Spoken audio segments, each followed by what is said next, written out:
Okay, now I'm opening the live stream by YouTube, and that's all. Let's wait a bit. Give me 5 minutes more.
Hi, Denise. Hi, Ivana. How are you? How was your day? Hi, teacher. Fine. Everything's okay? Good night. Good night. Good night, Denise. Good night, Rochelle. How are you?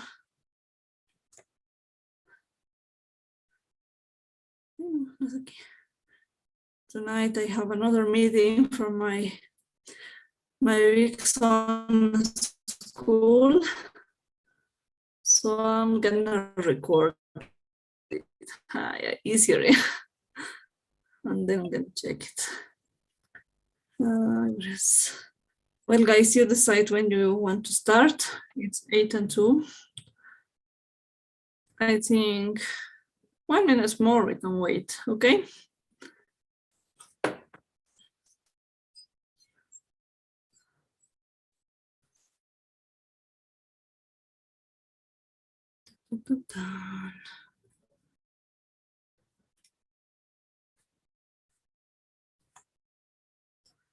That's the facility of the devices.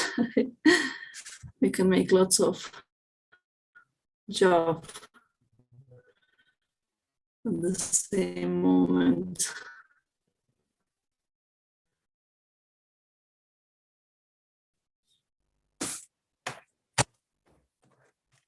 Well, tonight we have a long class. I hope we could finish in 1 hour just. And well, it's time to work, okay?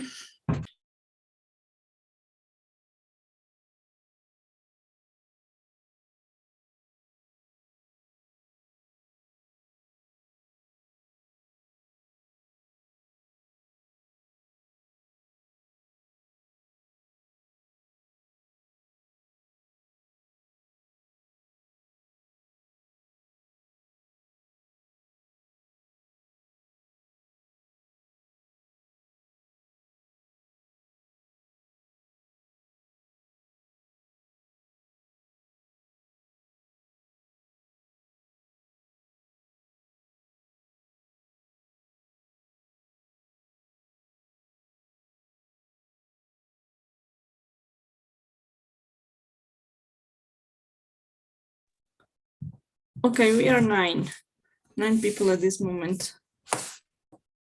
Do you want to start now? Or maybe wait a little bit more?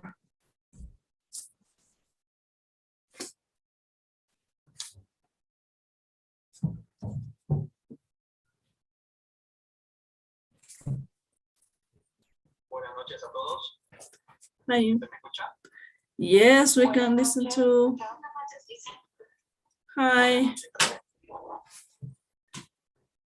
Bien. Antes de comenzar la presentación, me gustaría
Okay, everybody, let's start. I think it's a good moment.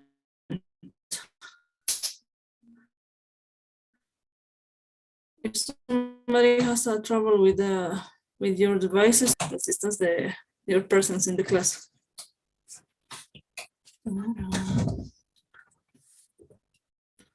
Let me share the screen and we're gonna start in a minute. Can you watch my screen?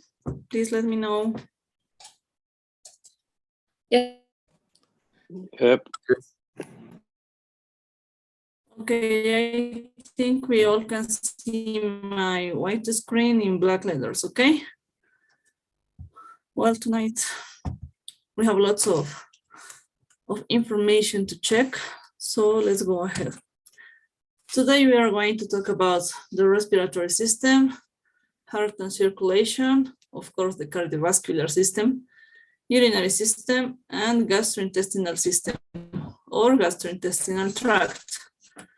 These 4 topics, of course, are important. All of them have the anatomical review we are used to make, and we have to check it and prepare all of this, okay? First of all, the respiratory system. I've been asking for students for reading, okay? That's a participation in order to take assistance. Lucia, can you listen to me? Yes, I can. Perfect. Can you read this slide, please? Yeah, sure. Okay, respiratory system. The respiratory system is the network of organs and tissues that help you breathe. It includes your airways, the muscles that power your lungs, and also part of the respiratory are also part of the respiratory system. These parts work together to move oxygen throughout the body and clean out waste gases like carbon dioxide. These include the nose, throat, larynx, trachea, bronchi, and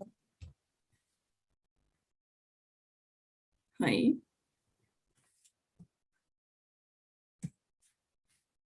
Hi, Lucia. Lungs. is it my connection? Hi. Don't worry. Go ahead, please. Okay, I don't know where did it stop. Like my reading stopped. I thought I finished, but okay. Okay. Well, it's also called respiratory tract. That was the last slide. Don't worry. Okay. So it's easy. The definition we all know is from the medical school. So we got the general idea of this, right? Here in parentheses, you have the correct pronunciation, just practice this. And then in this paragraph, you have lots of vocabulary and ways of writing down, okay? So go ahead. This is first our anatomical review. The first slide we have to check and consider all the structures, okay? We have the red bag. We all know what it means. It's for checking and making the review at home. But let's consider the most important parts, like the nose and its structures. We have in the box all the details, the pharynx, the larynx, the trachea, the main bronchi with its divisions, of course, the right lung, the diaphragm, the lower bronchus, the left lung, and we have a big image of the bronchus, right? Considering its structure with the vascular net, okay? The alveoli and the atrium, with all details, I mean. Please check this. From these slides, I'm going to take the homework like the first one. Going ahead, we have another review, easier, a bigger one, with details also, considering the smooth muscle, the bronchiole, the pulmonary artery and venule, the alveolar sac, that's the way to call it, and well, of course, the capillary network we were talking at this moment, in the last slide. Now we have X-rays, just an anatomy considering the way of talking about it, with the ribs, the anterior and posterior ribs, the right ilium, the cardiophrenic angle, the costophrenic angle, the right hemidiaphragm, the left hemidiaphragm with the gastric bubble and the liver, of course. Here we can check the carina, the trachea, and the para-aortic line, just for considering these details, okay? Practice them, and then we are going to talk about it. Tomorrow could be, or maybe ahead, it depends on how we are working. Now we have this chart that I was showing you on the last presentation as the important structures combining forms and functions of the respiratory system in general, right? Let me call someone. Fernanda, can you listen to me? Yes, I can. Fernanda, I can listen. please, can you read the first two columns, please? The No. major structures and related combining forms, please. The primary functions, of course, for homework, checking at home and taking the vocabulary. Okay. Major structures, nouns, related combining forms, Fernanda, nouns, O, primary functions, exchange, air during nailing and exhaling words, most tourists and filters in air. Sinuses, sinus, O, produce mucus for the nasal cavities, make bones of the skull lighter, heighten sound production. Pharynx, O, transport air back and forth between the nose and the trachea. Larynx, O, makes speak possible. Epiglottis, epiglot O, close of the trachea during swallowing. Trachea, trach, O, transport air back or between the pharynx and the bronchi. Bronchial, transport air from the trachea into the lungs. Alveoli, O, are sacs that exchange gases with the pulmonary capillary blood. Lungs, pneumon, O,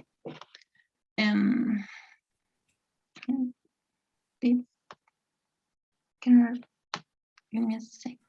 Bring oxygen into the body and remove carbon dioxide and some water waste from the body.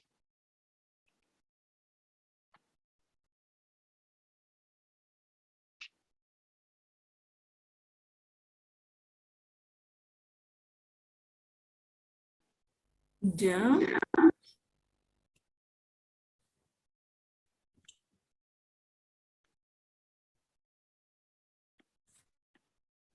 Okay, thank you so much. So is make just for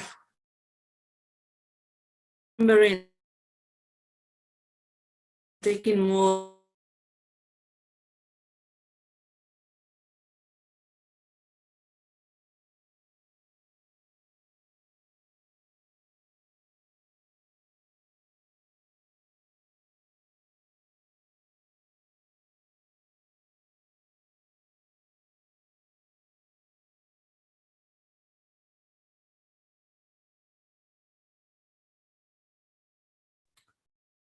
I'm sorry, I have a connection disturbance at the moment, so let me open again the presentation, the slides. Can you watch my screen? Hi. Yes, we can. Okay, I'm sorry, it's not gonna happen again. Well, we were checking this slide that is very important, please, for checking anatomy and having the general idea about function. And the related combining forms in order to understand the medical term. So going ahead with the word parts, we have to consider them for the correct writing down ways. And then we have the word root, of course, and the prefix and suffix for practicing. Please check all of this because it's vocabulary very important. That's why the blue guy is showing us. Going ahead. We have to consider some specific situations for understanding the vocabulary and ways of expressions on this. So let's read this first one. The upper respiratory tract infection, the URT. That's the first abbreviation we are going to consider in order to practice with abbreviations, okay? Is someone who would like to do it?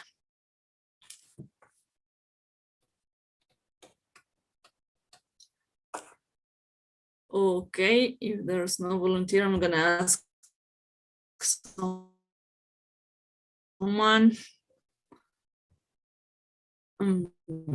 Rochelle, can you listen to me? Yes, Dr. I can listen. Okay, please read this slide, okay? Okay, upper respiratory tract infection. An URTI is an infection of your upper respiratory tract. This includes your throat, nose, pharynx and larynx, sinus, and trachea, windpipe. This upper portion of your airways is susceptible to many bacterial and viral infections that can cause a range of symptoms with varying degrees of severity. Infections and airborne illness are easily spread by contact with other people and are often transferred by sneezing or coughing. Okay, thank you so much. Please, this is windpipe. Okay, then another practicing pronunciation, the bacterial and viral infections, and that's all. Okay, the windpipe is the most common way of talking about the trachea, and it's the way that we are going to find even in articles, so it's an interesting term to consider, okay? Going ahead. Then, of course, we have to consider symptoms. And we all know all of them in Spanish, of course. Now we are going to take the vocabulary with pictures because it's easy to remember in that way, easier to make that memory connection than remembering with actions, okay? The sneezing, the chills, the headache, sore throat, airborne infection, the cough, cold, backache, and snot. Snot is a very common situation, I think, while changing the weather. Talking about cough, we have lots of vocabulary to remember and practice, and some pronunciation that we have to get and maybe conquer by talking and talking, okay? And then we have some words that are in a different writing from American English to England to UK English. That's why the way we have to combine them.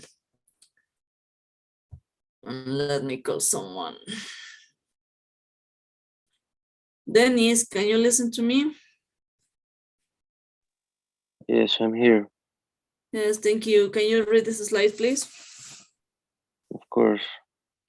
Cough is a common symptom of upper respiratory tract infection, ORT, and a lung disease. A cough may be productive where the patient coughs of a sputum, or non-productive where there is no sputum. A productive cough is often described as loose and a non-productive cough as a dry. A sputum or phlegm may be clear or white, mucoid, yellow due to the presence of pus, purulent, I'm sorry. or blood stain as an hemoptysis. Hemoptysis is the correct, not hemoptysis. Hemoptysis, the same as in Spanish. Okay, thank you. Okay, thank you so much, Denise. Here we have to consider this word. We have, you see, an A and E, right? This is the British writing down, but that's the same pronunciation like in American English. In American English is without the A, just hemoptysis. In UK English, it's hemoptysis. Okay, don't worry about it. The same meaning, just a letter that is added. But that's just a grammar rule to remember. So don't be scared if during the slides you see hemoptysis with E or with these two vowels together, okay? Well, while taking notes, we were talking in the last presentation of Wednesday in the last week. We have a specific abbreviation about how doctors, the principal reason of going to the consultation room, right? The complaining of note. When we talk about this, we consider that during the dialogue with our patient, we have to take the data just with the specific idea and with the specific medical term. Moreover, during the evaluation, the physical examination, we are not writing down at the moment, just we go to our notebook and consider that we have to complete the chart, to complete the medical history with details. For example, in this dialogue, we have two considerations. We have the doctor and Mr. Hamilton. I need two people, please. Natalie Irigoyen, can you listen to me? Yes, doctor, I can. Thank you. Pamela, can you listen to me? Both of you, you can read together. Pamela. Good night, Miss. Good night, Pamela. Pamela, can you be the doctor, and Natalie, can you be Mr. Hamilton? Yes, Miss. Yes, play this role, Doctor. okay? Okay, go ahead. Please. Doctor, how long have you had the cold? Oh, for years. Do you smoke? I used to smoke heavily, but I gave up a year ago. Do you cough up any fumes? Yes, What color is it? usually yellow. Have you ever noticed blood in it? No, Any problem while you're breaking? yes, I get very short of breath. I have to stop halfway up the stairs to get my breath back. Thank you so much, you both. Don't. So we are checking out the patient's case notes. Of course, the complaining of a an extra note could be again a complaint about purulent sputum for years, not hemoptysis. So consider the way of writing down these notes in order to work this week, going ahead in the job of doing the medical history. This way of writing down is how we have to practice, because it's different from Spanish. Moreover, we have to consider, taking this dialogue as an example, the way the verbs that the patients usually use. For example, this gave up, the give up verb, that is with, for example, the two-word phrasal verbs. It's very common in English, in medical English, to use these terms in order to get the correct meaning according to the context. To cough up, it's another phrasal verb that now it's compound because of the situation, okay?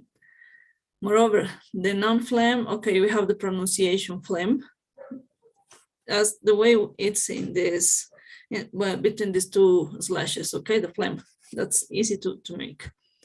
So consider this dialogue as an important slide in order to check how to take the patient's case notes, because we're going to practice with this. Cover your mouth when you cough. You know, it's very important. Why? Because while coughing or while even snot, according to the color, we have to consider the possible origin of the situation. We have to consider what is wrong and how we can treat this in order to get the diagnosis. We have the clear color, the normal one. The white is congested, the yellow, progressing color or infection. Green, immune system is battling. Pink or red, it's bloody. Brown, possibly blood. Black could mean a fungal infection, but just as an information slide. Please read all of the information and try to check the vocabulary, okay? Just as information, but it's important to get the vocabulary in order for making easier the way of talking, of making it in conversation. Ahead, the same with the phlegm. With phlegms, we have the white, the green, red, and brown color. All of them with the possible origin and way for solving it, and way of explaining. Usually patients come and show us into their tissue, and they told us that's the color of my flame. Look at this. It's very usually in foreigners and Americans patients to bring that kind of structures, could be for showing us how it's going on. Another important and common situation is the common cold.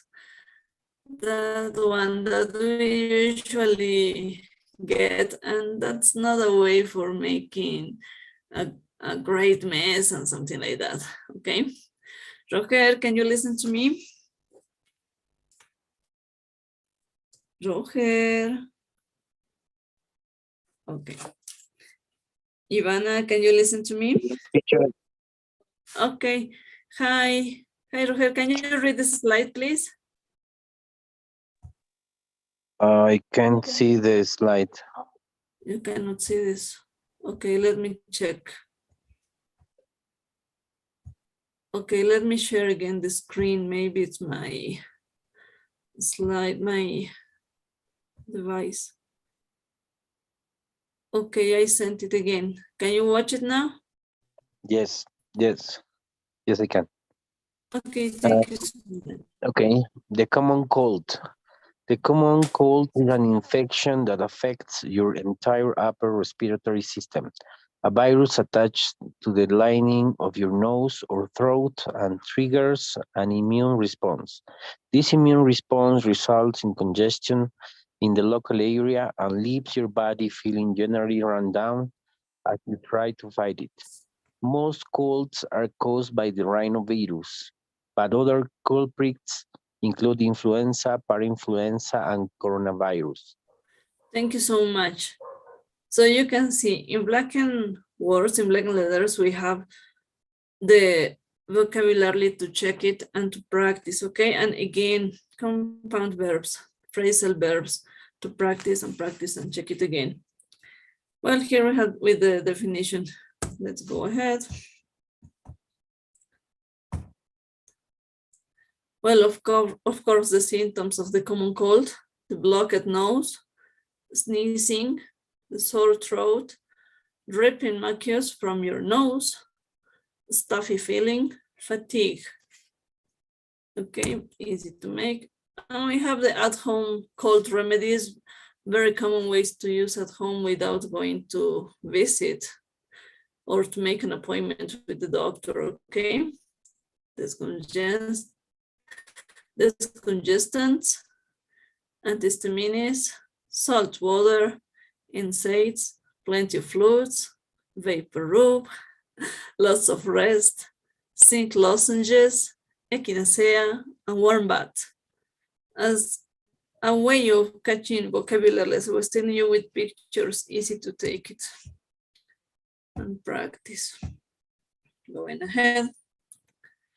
During the medical examination, of course, we make the auscultation, one of the most important parts during our medical job.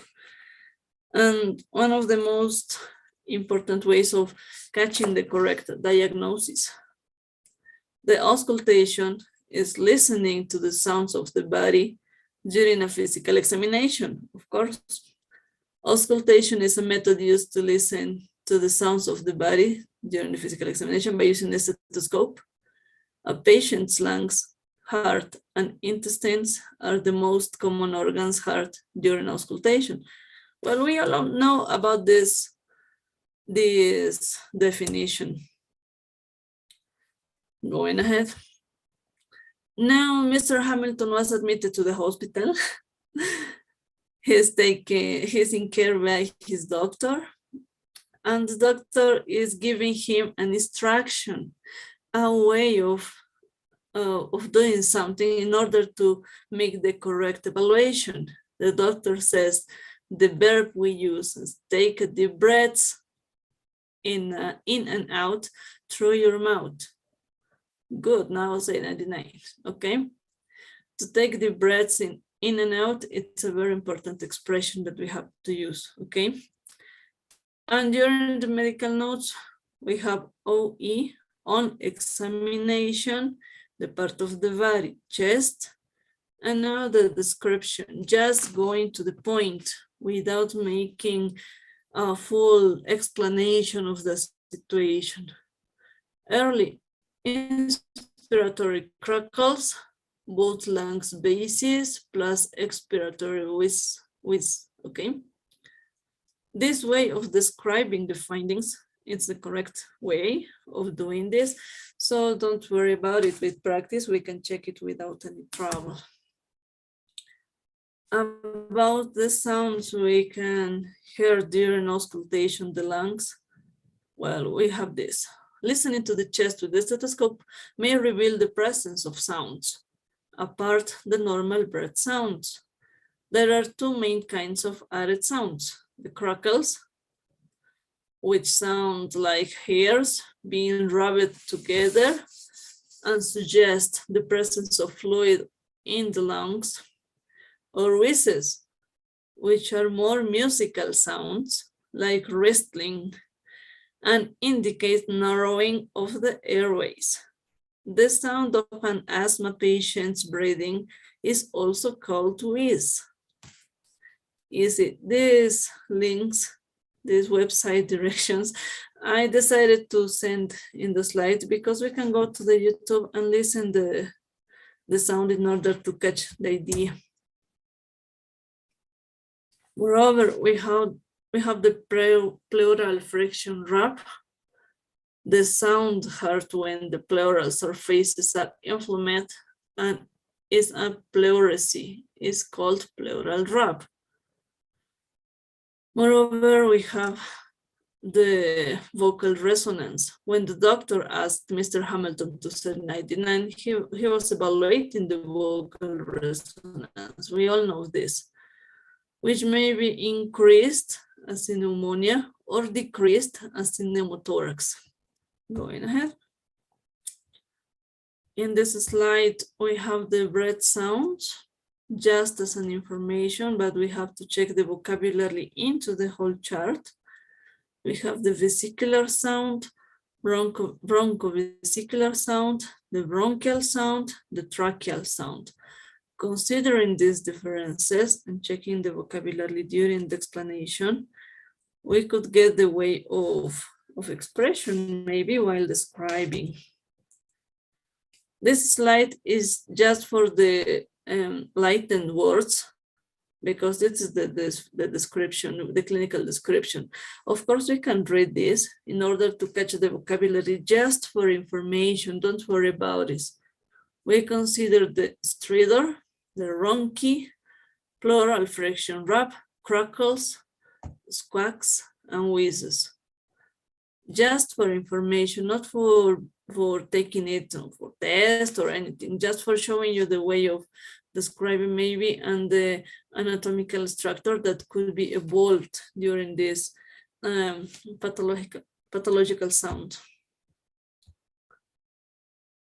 Now we have the respiratory patterns, the bradypnea, tachypnea, hyperipnea, the Kussmaul, hypopnea, the ataxic, the biot, obstructive, syncytial, apneusic, alveolar apnea, and of course the eupnea, okay? Again, just for information, we have the respiratory pattern, the line for taking the idea, and the possible cause of this. It's gonna be helpful, so I decided to send it. Now we have the pathology of the respiratory system, as in the last presentation of Wednesday I was telling you. I'm going to send this kind of pictures of slides showing you a general idea about the pathological situations of each system in order to get the vocabulary and way to express. We know one of the most common situations, the chronic obstructive pulmonary disease, COPD. Of course, in Spanish, we know what's happening here with the chronic bronchitis and the emphysema, asthma, acute respiratory distress syndrome, the ARDS, the ARDS, telectasis, pulmonary edema, pulmonary embolism, pneumorrhagia, tuberculosis, the upper respiratory infection, the URI, allergic rhinitis, the croup, diphtheria, epistaxis, influenza, pertussis, rhinorrhea, sinusitis, pharyngitis, laryngospasm, voice disorders, tracheorrhea, bronchiectasis, bronchorrhea, pleurisy, pleurodynia, pleural effusion, biothorax, empyema, hemothorax, pneumothorax, just as information in order to get the correct way of writing down. Pneumonia in general, with all of the possible causes at the moment for checking this, the pulmonary fibrosis, the pneumoconiosis, anthracosis, asbestosis, silicosis, cystic fibrosis, the lung cancer, the airway obstruction, anoxia, hypoxia, altitude hypoxia, asphyxia, asphyxiation, cyanosis, hypercapnia, hypoxemia, respiratory failure, smoke inhalation. Okay, take this information in order to get the correct writing down way and maybe the correct pronunciation. But if there's any question about it, tomorrow we can solve it during the workshop, okay?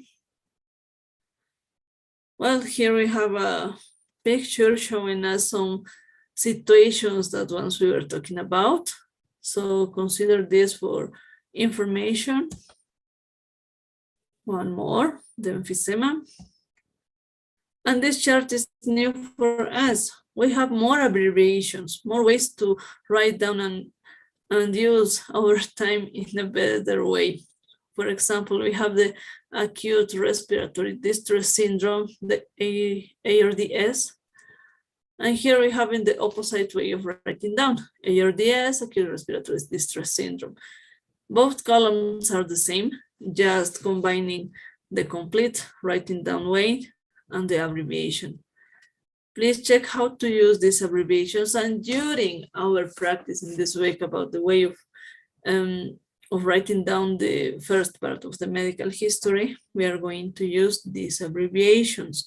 According to the context, we catch the meaning. And usually in medical school, we can use a small notebook in order to take the meanings, the common meanings, and don't miss the idea that what we are talking about. It's a way of working in the United States and the United Kingdom, okay? Talking about heart and circulation, the cardiovascular system, well, we have to consider that it's a very long topic. That's why we're going just to the points, the most important topics following the program that we are studying, okay? Let me call someone. Angelica, can you listen to me? Yes, Doc. Thank you so much. Can you read this slide, please? Okay. The circulatory system is made up of blood vessels that carry blood away from and towards the heart. Arteries carry blood away from the heart, and veins carry blood back to the heart. The circulatory system carries oxygen, nutrients, and hormones to cells and removes waste products like carbon dioxide. Thank you so much. So you can see the concept is clear and it's talking about function. We have the anatomical review, of course, about the heart specifically because it's the most, well, the biggest structure, I mean. Here in this slide, we have a general view of the chest with a pathological situation, but it's not at the moment. We have to consider this structure just. And now we have details, lots of details to practice, to check, and consider in order to write. All of these are in English. At this moment, I'm gonna send slides with an anatomical review just in English in order to consider this and practice the correct way of writing down and the pronunciation, okay? Please check them. It's for homework, it's for practicing. We have another view, the posterior view of heart, again, with more anatomical details in order to practice, to remember, to make a reminder of this vocabulary. And going ahead, more anatomical structures. Now taking the inside structures of heart. Now we have more details. The muscular details, easy to make, but we have to check and remember the correct way of doing this.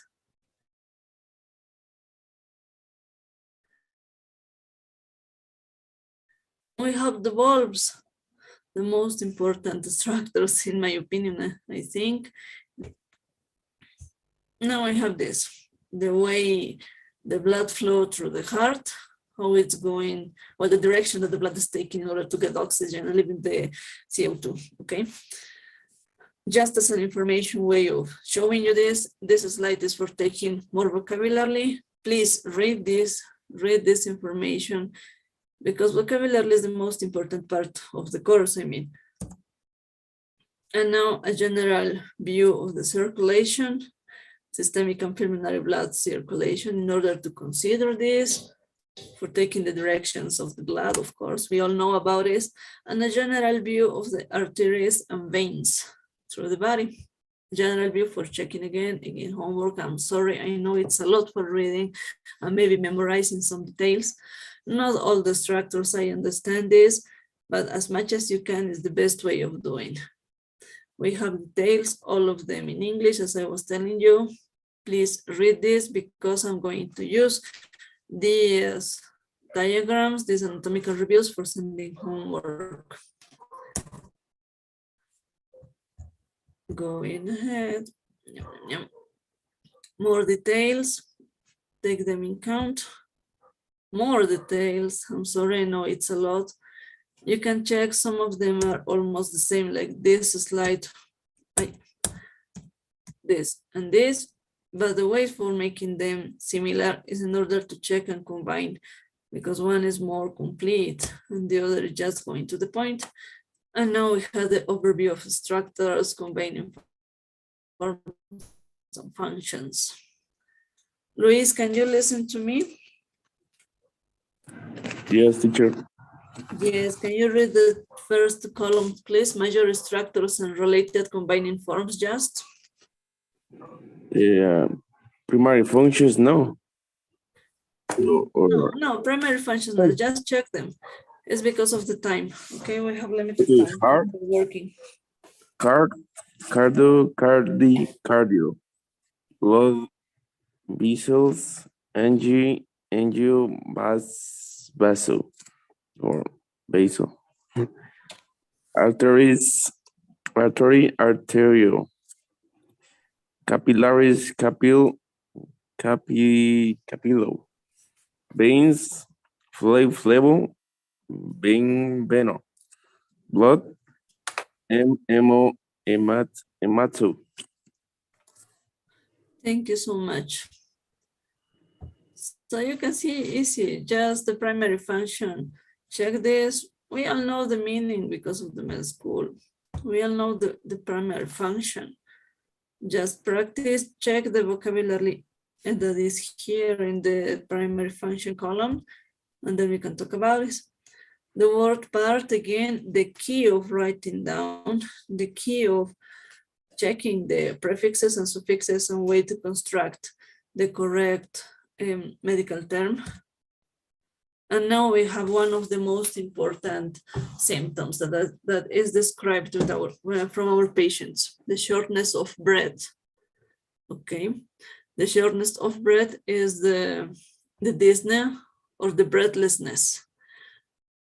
If we see shortness of breath, breathlessness, dyspnea is the same. Don't be scared from this, okay?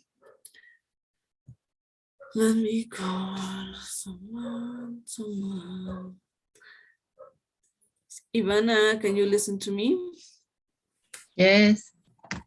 Thank you. Can you read this slide, please? Yes. Shortness of breath. Shortness of breath or breathlessness is dyspnea. At first, this is caused by exertion, physical activity, such as climbing stairs, but in several cases, it may be present even at rest. A patient who is breathless when lying flat or dyspnea.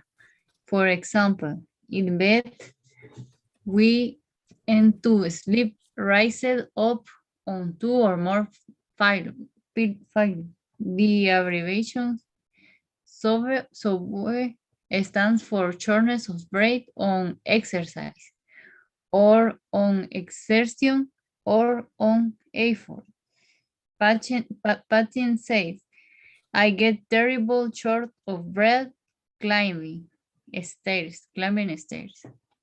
Thank you so much, Ivana.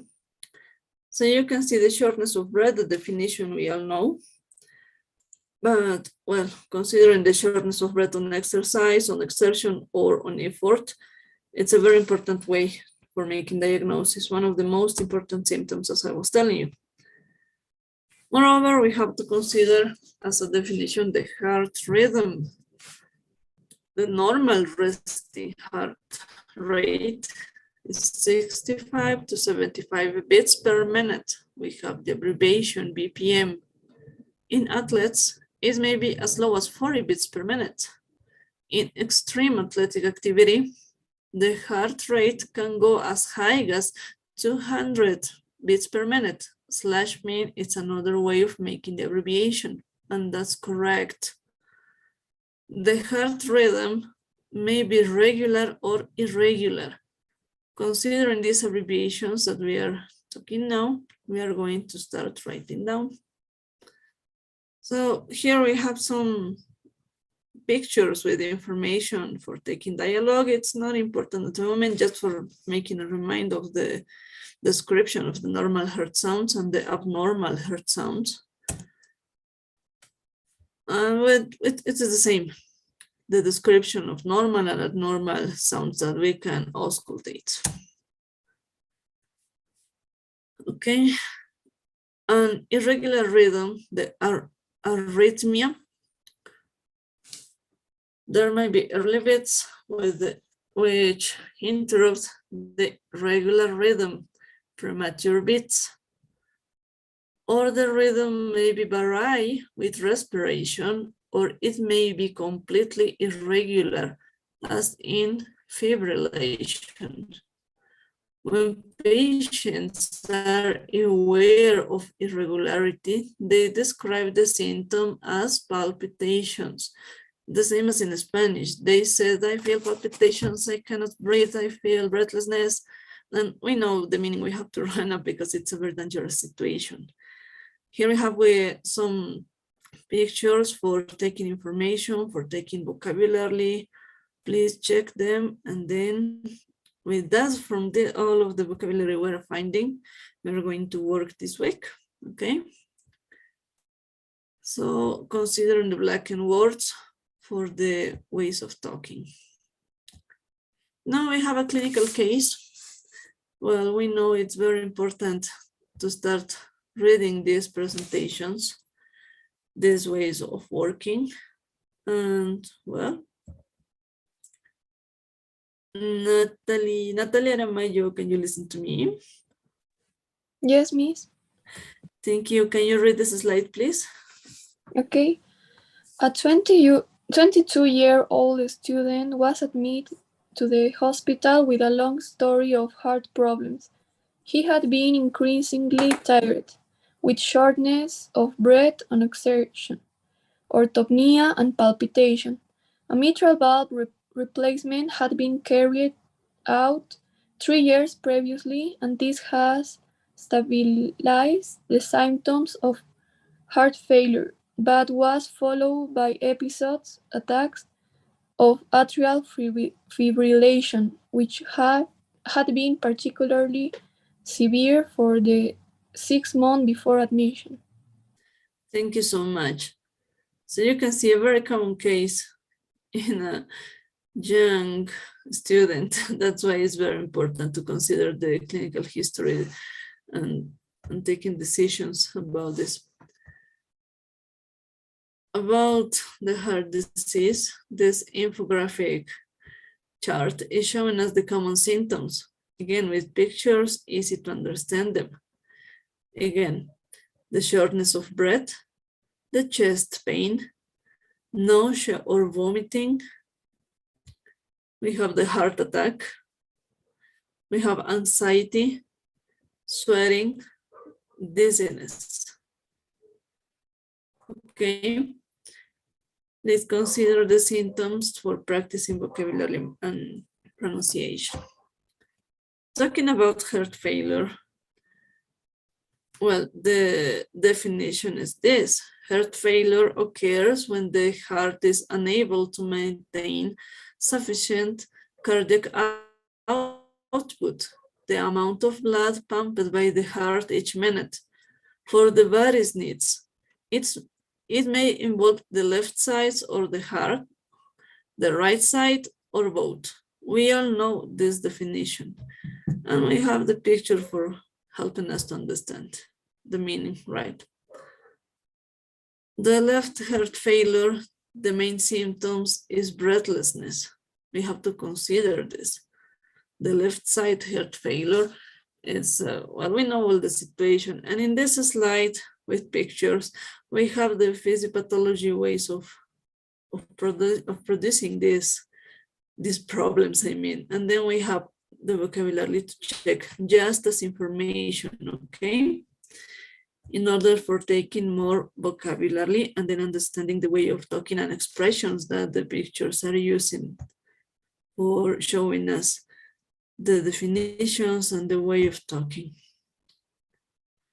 The right-sided heart failure is referred to the symptoms of right heart failure include peripheral edema, swelling, beginning in feet and ankles. This is known as pitting edema. If when a finger is pushed into the swelling, it causes a small depression or pit. That's why pitting.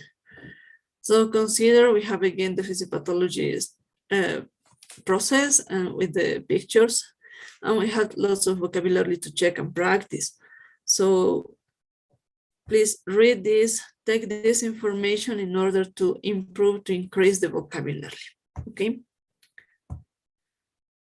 We had the examining of the heart, I'm sorry, my typing, the heart and circulation. And then we have to check this. We have to look at the lips, tongue, and nails for the blood decoloration of cyanosis. We are talking about this. Cyanosis may be central or peripheral. We know this. And pictures for taking the information. Moreover, we have to inspect the hands for clubbing. Clubbing is the shape of the fingers. Clubbed fingers are these pathological changes during these situations in the cardiovascular system, okay? We have to feel the radial pulse at the wrist and note the rate. For example, 70 beats per minute, and rhythm, regular or irregular. The pulse may be irregular in force as well as time. Check out the other peripheral pulses are present in order that if they are not in accordance. We have the points for checking the pulse, just a reminding picture, okay? Going ahead. We have to measure the blood pressure, the BP, and assess the jugular venous pressure, the JVP. These abbreviations important because we know, we write down the med history by abbreviation. I'm repeating and repeating this because when you send me homework with these topics, I expect to check abbreviations. If there are no abbreviations, of course, homework is not well done. In order to make the clinical evaluation, we have to palpate the chest for the apex beat. The normal position is in the fifth left intercostal space, 1 centimeter medial to the mid-clavicular line. We all know about this. Well, and the heart size may be measured by percussion. We all know of this, and practice and practice. During the auscultation, we have to feel for any trills, listen for murmurs and other abnormal sounds, for example, friction raps. We all know, we were talking at the beginning in the respiratory system about this. And beginning at the mitral area, murmurs may be soft or loud. A harsh murmur is loud and raw. You know the order of doing this, and we know the order and where is each sound. Going ahead, we have this mnemotechnique, the ape to make, and it's easy to remember in order to check the way that we are evolved. Ape's point, tricuspid valve, mitral valve, and that's all. Right. And now we have the pathology of the cardiovascular system, a general view of this, of course. So read all of this, practice with this, and then we can talk without any trouble, okay? Going ahead. Again, the abbreviations that we were talking at the beginning with the other presentation, we have to consider all of them when we talk during the cardiovascular system. If we make the report of the cardiovascular system, we can consider these abbreviations for writing down and practicing. Try to get usual with them, with the most common ones, of course, and then we can do it. It's a lot of information, but well, there's no other way of working. The urinary system, I'm sorry for running at this moment, but well, I don't have any choice. The urinary system is the other structure we are studying. And well, let's start reading the definition. Gabriela, can you listen to me? Yes, teacher, I can. Thank you so much. Can you read this slide? Of course. Okay, urinary system. The urinary system function is to filter blood and create urine as a waste byproduct. The organs of the urinary system include the kidneys, renal pelvis, ureters, bladder, and urethra. Thank you so much. So you can see, easy to make, easy to read. Thank you so much. And we have the first anatomical review. It's easy, it's information slide, but consider this. We have more anatomical details to check. We have the red guy in order to consider it. Very important because, well, it's a very common structure to get infected, I know. And we have to check, to practice this vocabulary, please. Going ahead, the difference between male and female urinary systems. Small details in changing, but consider them. And now we have the structures, the overview, right? Alejandro, can you listen to me? Yes, doctor. Hi, Alejandro. Please, can you read the major structures and the related combining forms, please? Yes. Kidneys, nephro, renal. Filter the blood to remove waste products, maintaining electrolyte concentrations, and remove excess water to maintaining the fluid volume within the body. The renal pelvis, piel or pielo, collects urine produced by the kidneys. Urine, urino. Liquid waste products to be excreted. Ureters, urethro, transport the urine from the kidneys to the bladder. Urinary bladder, cyst or cysto stores urine until it is excreted. Urethra, urethra, transports urine from the bladder through the urethral meatus where it is excreted. Prostate, prostato, a gland of a male reproductive system that surrounds the male urethra. Disorders of this gland can disrupt the flow of the urine. Thank you so much, Alejandro. So you can see all the anatomical descriptions are easy and we know the primary functions. Take the vocabulary, please. Read this, take the most important meanings, and if there's any question, please let me know during the workshop. Again, we have the slide with the word parts, with the prefix, suffix, and word roots in order to catch the meaning of the anatomical terms. And now we have again another vocabulary, another dialogue, taking the most important parts of these situations. Well, Juliana, can you listen to me? Juliana? Or Karen? Karen, can you listen to me? I'm here. Hi, Juliana. Karen. Yes, miss. Okay, Karen, you are the doctor, and Juliana, you are Mr. Jones, okay? Okay. Please read the dialogue you both. Are you having any trouble with your waterworks? Well, I do seem to have to go to the toilet more often than I used to. How often is that?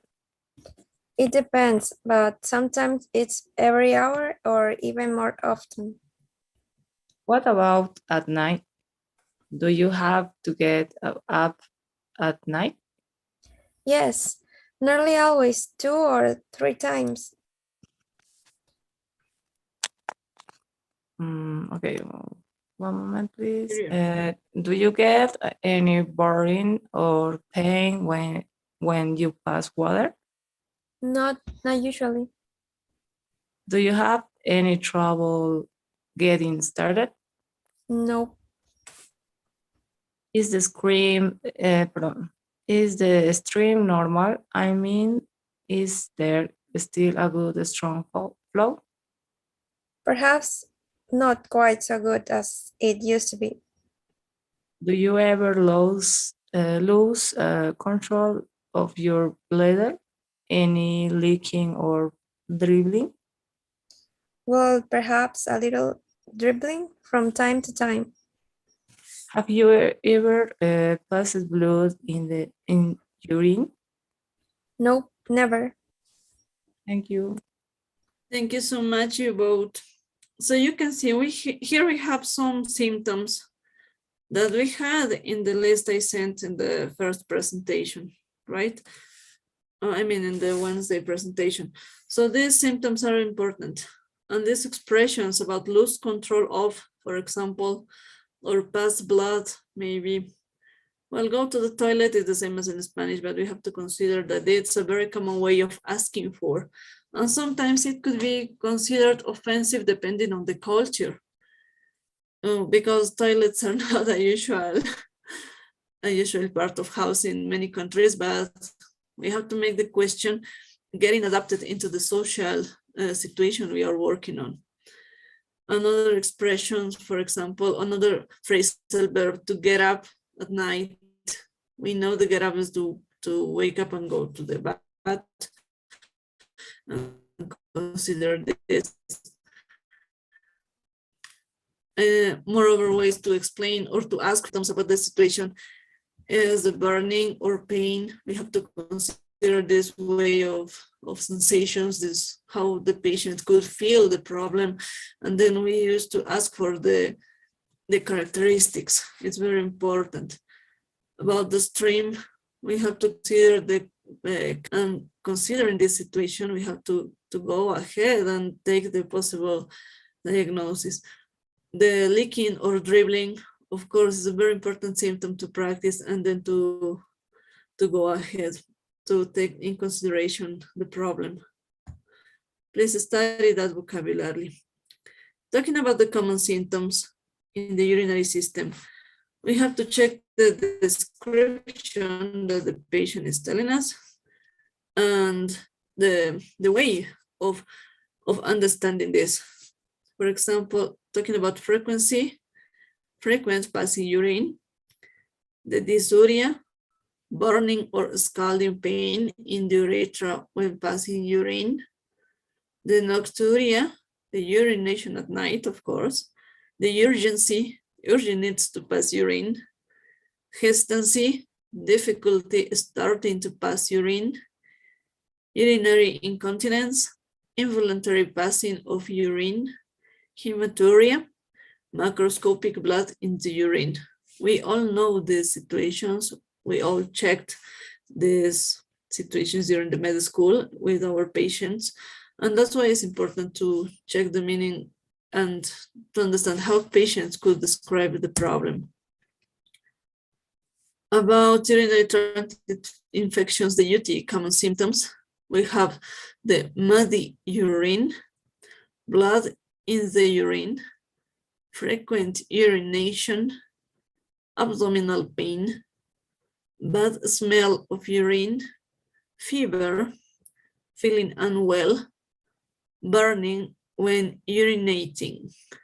This is the way that patients could describe to us the situation. Moreover, we have the urinalysis, the analysis of urine, the general sample of urine. It's a simple screening test of the urine and carried out with reagent strips. More detailed tests are carried out in laboratory on a specimen of urine. Typical specimens are mainstream specimen, MSU, and a catheter specimen, CSU. Microscopic examination may reveal the presence of red blood cells, pus cells, or casts. We all know the meaning of these structures during the microscopic examination, okay? Casts are solid bodies formed by protein or cells. Plus signs are used in case notes to indicate abnormal findings. A small amount, 1+, is described as a trace. For a large amount, 3+. For words gross or marked can be used. If we check and we read a report of the urinalysis and it says gross casts, we know that it's referring to a large amount, more than 3+ maybe. When there is nothing, the word nil is common. Check this expression, nil, okay? And don't forget this because it's important when reading the meanings, when reading the reports, the lab reports.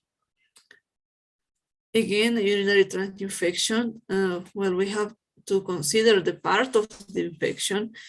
And this is a slide for information. Don't worry about it. Check the way of writing down, the way of talking about it. And now we have the chart of the pathology of the urinary system.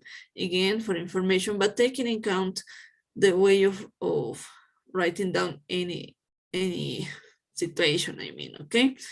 So it's for homework, please, and consider the way of using the Y, in this. For pronunciation, tomorrow we can work about it. And again, more abbreviations. I know, make it shorter in order to get the most important parts. Please check the most common ones and don't be afraid. There is no trouble if we make mistakes while doing this. Of course, during homework and final test of the module 1, I'm going to ask abbreviations. I'm giving you the information and all of the evaluations, homework, and everything is coming from the slides, nothing from a different book or something. And we have the last one, the gastrointestinal system, or more common way to express this, the gastrointestinal tract. We have the pronunciation, okay? The organs that food and liquids travel through when they are swallowed, digested, absorbed, and leave the body as feces. Now you see a difference. In the first presentation, we were talking about feces with A and E. That was the grammar rule of the UK medical English. Feces without the A in this way, the simple one is American English. You see, vowels are added with the British colleagues, but with American ones it's easier. Just for information, the pronunciation is the same. These organs include mouth, pharynx, the throat, esophagus, stomach, small intestine, large intestine, rectum, and anus. We all know this. We have a chart again showing us the main structures, but with its functions. Please read this. It's an information slide. It's homework for the vocabulary.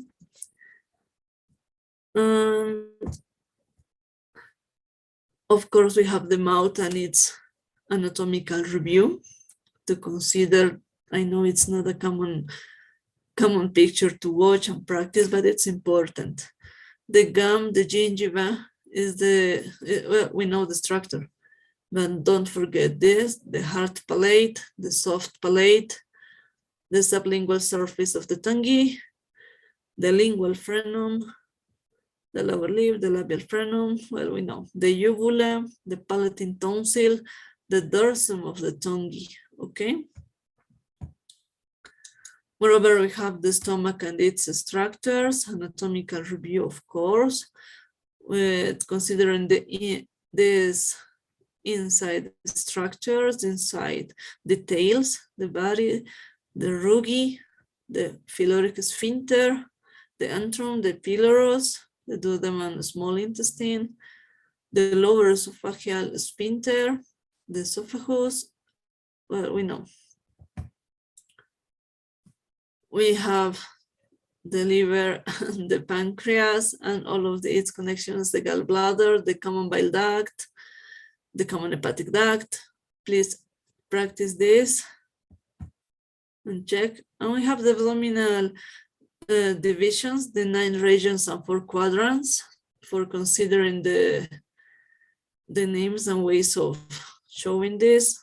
This is an information slide, but it's going to be helpful here. And now we have our structures, combining forms and functions of the digestive system. Okay, let me call someone.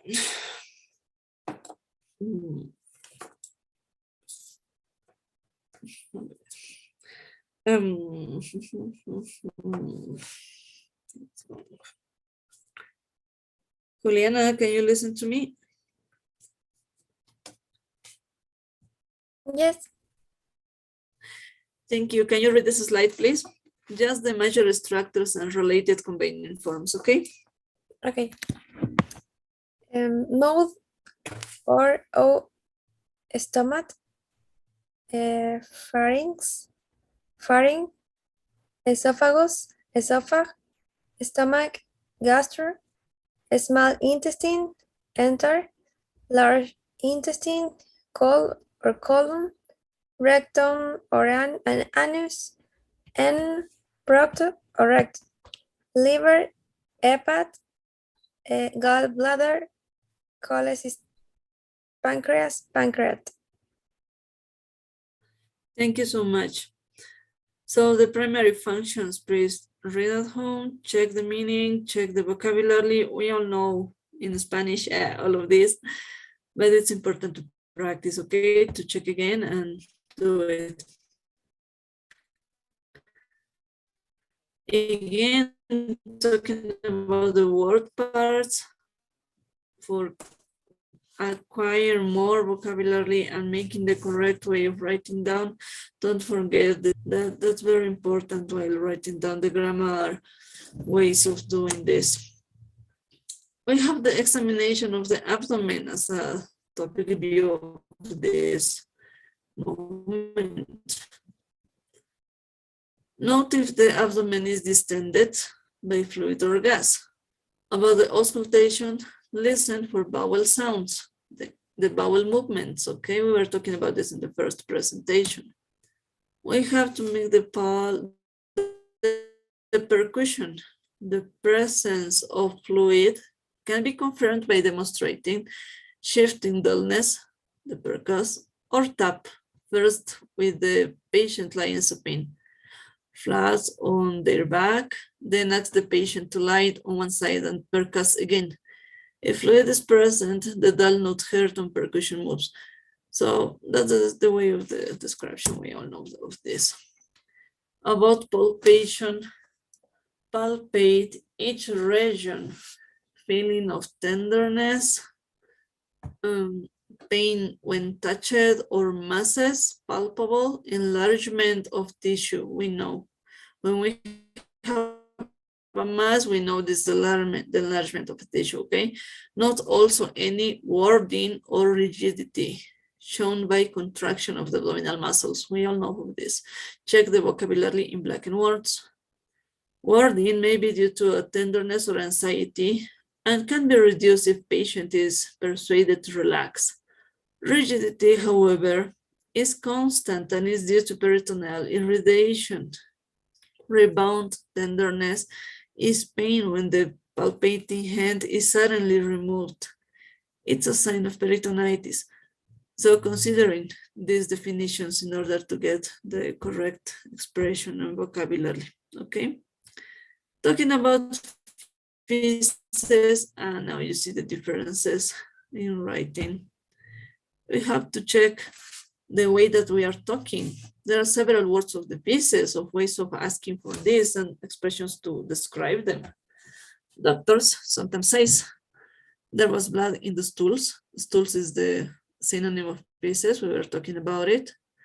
The way of asking for, have you passed black stools? Don't forget.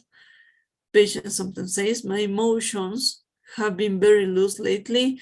We remember that motions are the bowel motions, the bowel movement. And the bowel movement is used to refer to defecation. Don't forget this expression. I mean, using defecation, as I was telling you, could be offensive in some cultures. That's why it's important to consider the way of talking about it. Bowel movement in Spanish is not trouble, no problem with that. But in, for example, the Black community, if you tell them defecation, they consider it's offensive. It's a cultural situation because when they were slaves, were used to called by this expression. That's why that's a memory that they consider it's not the correct way of talking. Have your bowels moved today? Have you had bowel movement today? It sounds different, but use the bowel movement and to ask for defecation using this word. The bowel habit is a medical expression meaning the pattern of defecation. The bowel habit is how we are going to talk with someone that maybe got the idea, or someone that maybe if we explain, it's easy to understand and talk about it. If there's no possibility, we have to talk about bowel movement and then try to make the changing of meaning going to the bowel habit. Have you noticed any change of bowel habit? Or maybe, how do you often open your bowels?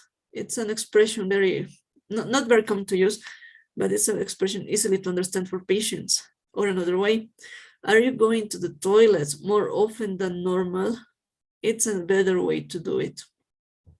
Okay, so legals can understand this expression and they can explain the way, usually using this answer, my emotions have been, and then give you the frequency of this situation. When we have the Bristol chart, the Bristol stool form scale to consider the situation, just for information, these pictures, and consider the vocabulary that is described in each situation, in each type of the Bristol characteristics. And that's the meaning. Changing bowel habit could be constipation, hard, infrequent stools, or diarrhea, frequent stools or frequent soft or liquid stools. Normal stools are brown in color and semi-solid or formed. The consistency or degree of hardness and softness can be shown on a scale. We can see the Bristol scale. Not very common to use, not for all of the colleagues, but we have to get the meaning and get the vocabulary on this during the description, okay? Because we are going to use these medical ways of talking in order to write down our medical report. Moreover, we have to consider the color. The color can vary from black due to altered blood, as in melena, to yellow, gray, or even white. Melena stools are often described as tarry. Tarry is the black sticky substance used in road making. Or maybe the color of our black shoes. It's black as coffee, for example. The stools may be red when fresh blood is present. We all know this. Blood that can only be detected with a special test is called fecal occult blood, FOB. When there is a high fat content, the stools are pale and are sometimes described as clay colored. Don't forget this compound word. The stools that are large in volume are described as bulky. Bulky is a specific way of talking about large stools, so don't worry about this. Just memorize these definitions. A bad smell is described as foul or offensive. You can see this. It's a offensive smell. That's the way that sometimes patients describe this. And foul is one of the most common ways of doing this for not mixing the meaning and not getting into a complaint, into problem. Talking about the pathological situations, the pathologies of the digestive system, we have all of this chart to check and practice. And well, to consider that it's very important for us to check the way of writing down. For example, the aphthous ulcer, cheilosis, the leukoplakia. Moreover, we have the stomatitis, the stomomycosis, the oral thrush, the trismus, xerostomia, cleft lip and cleft palate. Okay. Another one, for example, gastrorrhea, the stomach cancer. I mean, another, the non-alcoholic fatty liver disease. Situations that are very common, right? So we have the polyp, we have the enteritis, the ischemic colitis, the ileus, irritable bowel syndrome, inflammatory bowel disease. We know now what's the meaning of disease in the correct way of understanding this. The ulcerative colitis, the Crohn's disease, another, the Clostridium difficile infection. We have the salmonellosis, for example. And we have, again, abbreviations. Abbreviations are very important because in the gastrointestinal system, we have lots of many common situations. That's why we have to consider this. In this slide, the report and read. Let's read a lot. I know it's a lot of information. We take 30 minutes extra, but it's important. I'm sorry if I was running during the presentation, but it's not easy when we have too much information to practice and to check.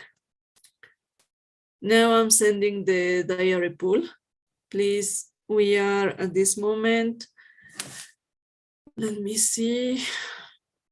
We are 15 students, okay? Okay, can you watch the pool?